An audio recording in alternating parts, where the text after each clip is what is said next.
ओडिशा की घनी पहाड़ियों के बीच बसा एक छोटा सा गांव था, पाटालडी। पुराने समय में यह गांव बहुत समृद्ध और जीवंत था, लेकिन पिछले 50 वर्षों से यह गांव वीरान पड़ा था। गांव के बाहर लगे चेतावनी बोर्ड पर लिखा था, इस गांव में प्रवेश न करें, यह जमीन अब जीवित नहीं रही। लोगों का मानना था कि यहाँ कोई प्रेत छाया है जो इंसानों को अपने साथ ले जाती है, लेकिन आज तक कोई वापस नहीं आया।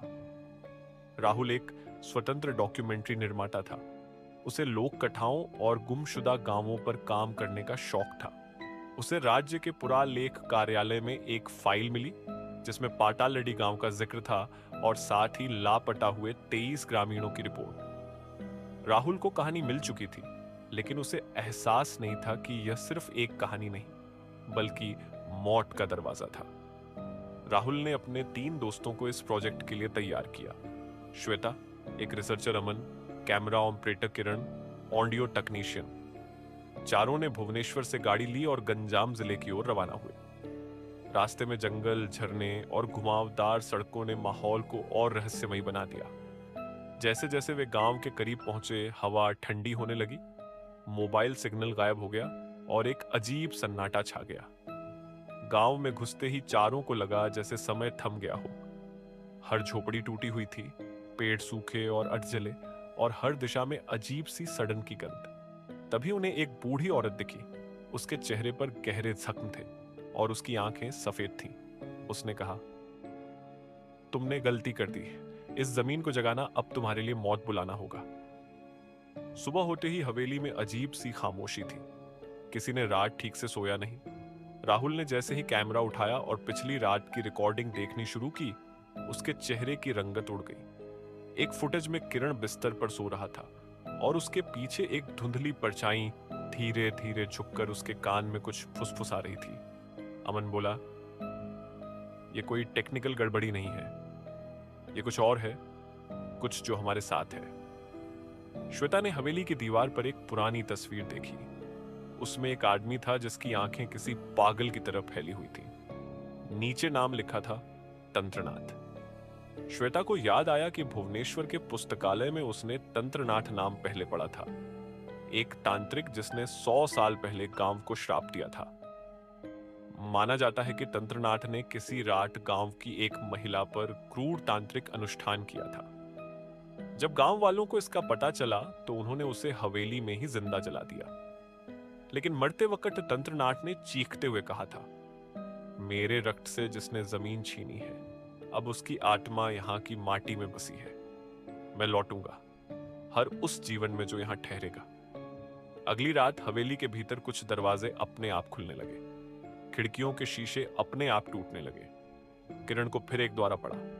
उसकी आंखें सफेद हो गईं और उसने फर्श पर खून से कुछ लिखा, वो मुझे बुला रही है, मैं उसका हूं। श्वेता ने जल्दी से उन शब्दों की तस्वीर ली और जब वो उन्हें उल्टा करके देख रही थी तो उसमें बना शब्द था, रक्तबंधन।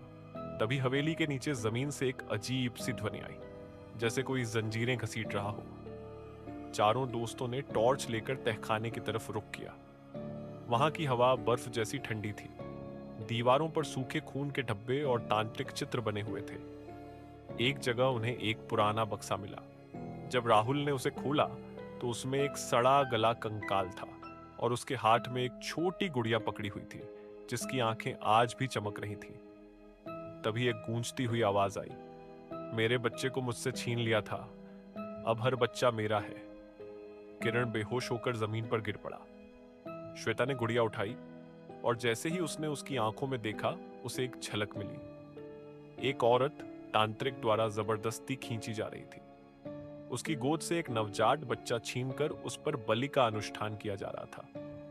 वही औरत अब आत्मा बन चुकी थी, शापित मां, और उस बच्चे की आत्मा अब किरण के शरीर में वास कर चुकी थी।